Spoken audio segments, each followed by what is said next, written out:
In 1983, Norm Reeder, a journalist for the Farm Journal, wrote the following words. By now you've read or heard about the young tigers who started farming in the early 1970s, then doubled and redoubled their acreage with credit. I've written about some myself. So when I began hearing about the bankruptcies and foreclosures, I decided I'd check up on one particular operation I wrote about a few years ago.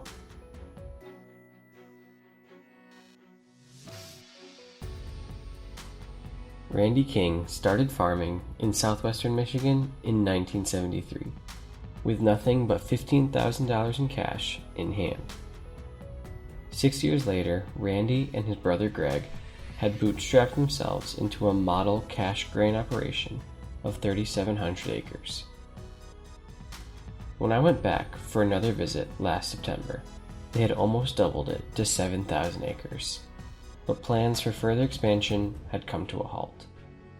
The story of how they are managing to hang on may help other farmers caught in the current squeeze.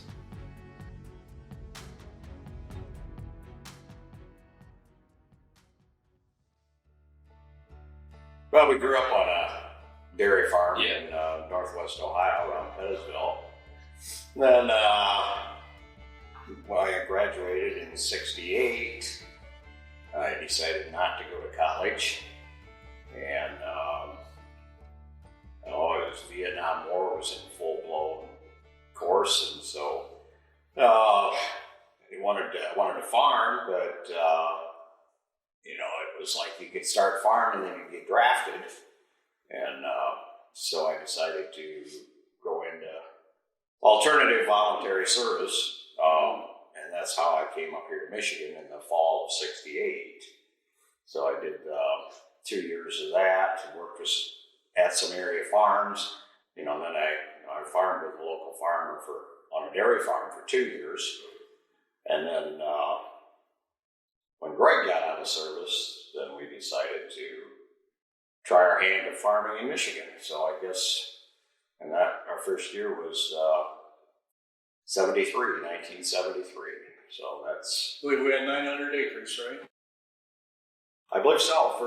First year we had 900 acres. Yeah. Nice. We started out with a 40-20 gas. We rented from a guy, and we used to build forts and borrowed that a little bit. We went around from bank to bank, and nobody loaned us money. And his father-in-law finally signed for us $10,000, I believe. And then neighbor here in town, Keith Leverance, helped us with some fertilizer credit. Yeah, and pigs and cattle too. Yeah, that's right. I've seen pictures of the cattle. We showed you that. Pigs were first, I think, weren't they? Yeah. And lots of cattle. Well, cattle kind of came in the second year because we had a drought and we had a bunch of 30 bushel corn. So right. Yeah. The interesting thing about the $10,000 is wasn't exactly structured. Repayment was a 6-month note, and repayment was October 1st. And that's a little early to have crops out and money back. But we wanted to meet our commitments. We shelled corn at 40% and dried it down and got it sold and had the $10,000 to pay it back on October the 1st. Extreme means, but we got it done. That must have been with that bin dryer. The corn wasn't really ready, but we shelled her anyhow and dried her down. So, yeah, and it continues to develop. I mean, now we've discovered that putting AMS on after the corn is up is really boosted yields. So it's a continuing process. Well, I think for us the biggest is soil testing and spreading, on a variable rate. So we've been doing that for a long time. we started out on 2.5 acre grids, and saw a few issues, so we went down to 1.25 acre grids, and it's a little bit more expensive, but we think it's really helping, and we can put it where it's needed. So I think that's been one of the biggest benefits. We do a third of our acres every year. Right? Yeah, we don't do it every year, about every 3 or 4 years. So I think that's huge. And on the tech side, I guess traits has been pretty phenomenal. Roundup was pretty awesome. Now that's kind of running out. Traits, less insecticides. So your sprayers with your swath control is a real good thing. Cuts down doubling up. You use auto steer and planting seed corn. Almost a must. That makes sense. I don't use it on planting the commercial corn just because I haven't. It costs a lot of money to set up all your equipment. It's really nice on combine and soybeans. We got our combines auto steer. That's awesome with 40-foot heads. That's a big plus. There's some negatives that these editors and these farm magazines don't cover. One of our most recent tractors, it's not new, but it's new to us, and we've had more service calls with that stupid thing than we have with the old 44s and 4430s in decades. And there's just a lot of costs they don't talk about. Well, it's with the tractor. It's all electronics. It doesn't necessarily have anything to do with GPS. Some of it does, but some of it doesn't. It's just like, but there's a lot. You can work on it yourself. But they'll say how all the efficiencies, and all, they talk about all the positives, which are true, but there is another side. There is a cost side. Well, it breaks down. You're down. Might be down for a week. Like the 80s? The 80s. The 80s in general? Yeah. Yeah, we were almost extended too far. Ended up giving one farm back that we had on land contract.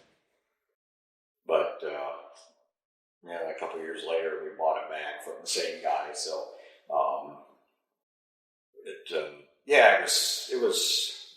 When you work really hard and end up losing money, it can be kind of demoralizing, and your bankers don't like it at all. And we struggled through by, doing the best we could. And we did some refinancing too, right? Yeah, I think so.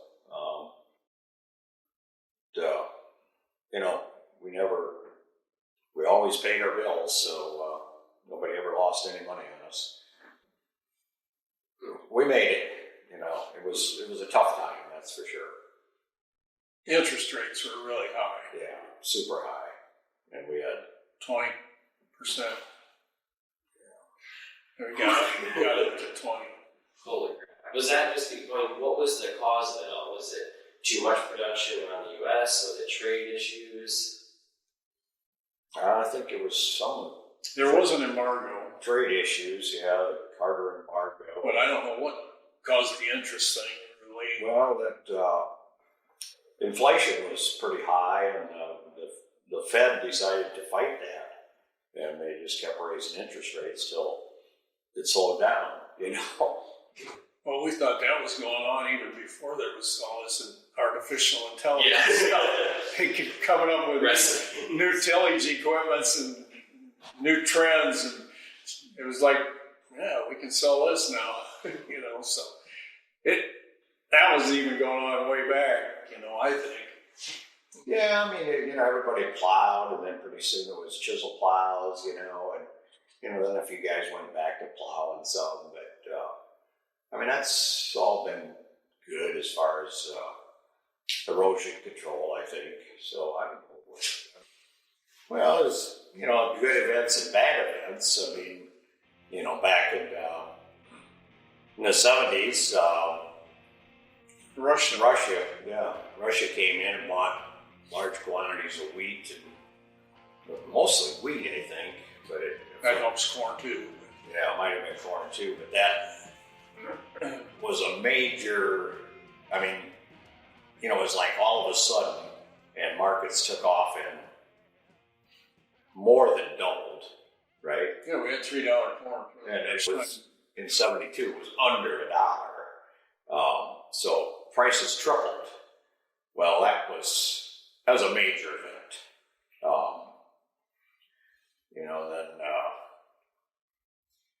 Then they went down again, of course. And then the government got heavily involved in, support and grain reserve. Then I guess the next major thing was 82. I think it was 82, I believe, when and we had so much corn, so the government had a pick year and set aside was 50% of the corn acres weren't going to be planted, and then we had a worldwide drought, I guess, kind of, wasn't it? All of a sudden, prices took off, and yeah, we set aside 3,000. We seeded 3,000 acres that 1 year. was it? That new John Deere disc, Right. 8430. 50% set aside. Had a seeder on the disc. Then prices took off. That was a major event there. My favorite thing that I was learning about is whenever we've created something for the farm that wasn't necessarily there before. I mean, like the tow hitch is pretty awesome, and just some of the other equipment that you guys have created. So, what's each of your favorite thing that's been made for the farm to use? Well, Nick sort of gets credit for the tow hitch, I told you. It was the tow hitch I used to pull a pickup back from Colorado, but he adapted it, pulled the pickup behind a plow so he could go to the field by himself. And that but that innovation is in many states now. Even tow hitches made commercially. I mean, the portable shop, I assume that's Yeah, that made the paper. But ours is pretty meager. Some guys have nice service trucks now, so get as elaborate as you want to. I bet when it was first created, though, it was a pretty impressive thing to have around. Actually, had to borrow a torch one day, and I mean, like pulley pullers and little things like that. Just the right tool for the job is incredibly handy. Well, we've had people tell us we're super efficient. They learned, how to working for us, which is some kind of challenge getting people to work. We like to develop systems that make our, so we don't have to reinvent the wheel every time we pull into a field, so we can just kind of go from one field to another. So I don't know, we've developed some pretty good efficiencies, I guess, that some people admire, I guess. So that's all I can think of. And we're kind of fully integrated from top to bottom. We got trucks, and we, haul our own grain and haul our own fertilizer and lime. I mean, we had 12-row corn head before anybody else did. We had 24-row planter before anybody else did. Now people have bigger stuff. We haven't kept that curve off, I guess, which, makes sense. Well, we had a hydraulic drive on the planter. way before it was even offered commercially. You know, that kind of thing. It could be done, and you know, we basically built it. I mean, obviously somebody had it before we did, but I mean, you couldn't go to John Deere and buy a hydraulically driven planter. It was all operated manually. It wasn't on yield maps or anything like that. It was all. And we've done variable rate planning for 30 years, but it was different than, it's not by card. Yeah. You know, we just had We knew where the dryland corners were. Right. Stuff. Yeah. Better soil was.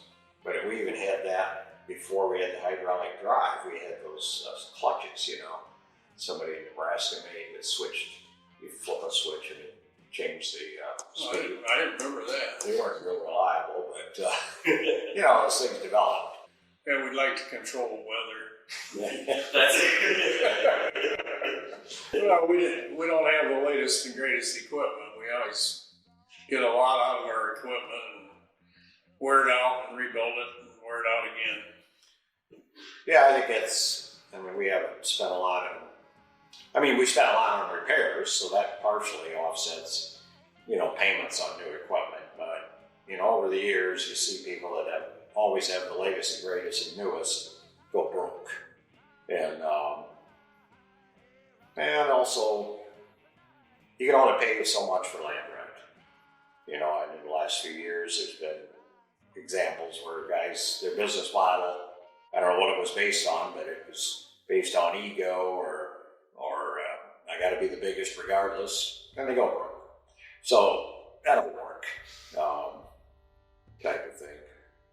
I mean, in the early days, we took some serious risk. You know, then when you start accumulating a few things, you start being a little bit more conservative, because you got something to lose. You know, when you don't have much to lose, you know, you go for it. And I think that's kind of what we did. And we managed to survive the 80s, but it was close, you know, quite frankly. So, you know, I guess we got lucky there. I guess that's kind of a few thoughts on that. Your yields show what you put into it. So I think it's one people make a mistake of, you know, cutting back on inputs and stuff in tough times. I mean, you don't want to overdo it, but I think that's the mistake some people make. Well, there'll be old guys like us that it doesn't change that much. And then there'll be the guys that adopt all the technology that it'll change a lot. It's changed an awful lot in the last 10 years. So I don't see how autonomous stuff works because there's so much that goes wrong.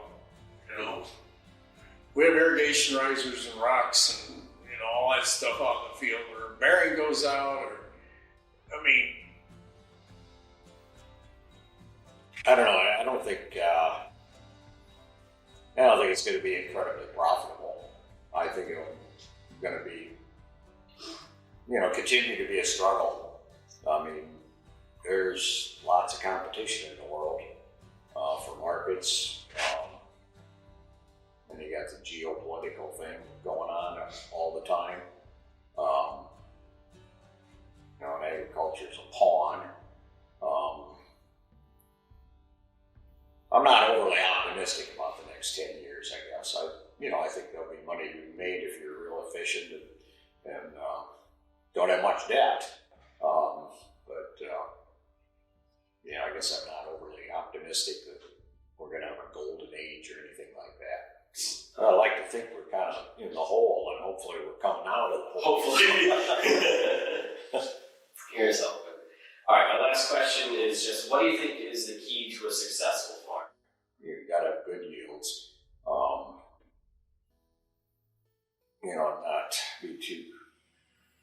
Not too high costs, I guess. You know, you got to keep your costs under control. Whether it's, all the way around, machinery, labor,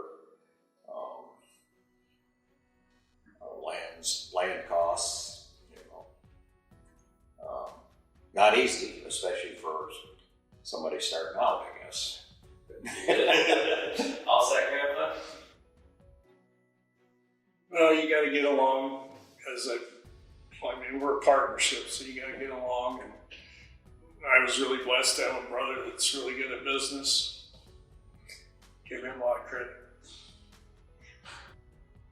So if you could have any occupation other than farming, I mean, that's a pretty typical question, but if you could have any job other than farming, or if you were to do something else,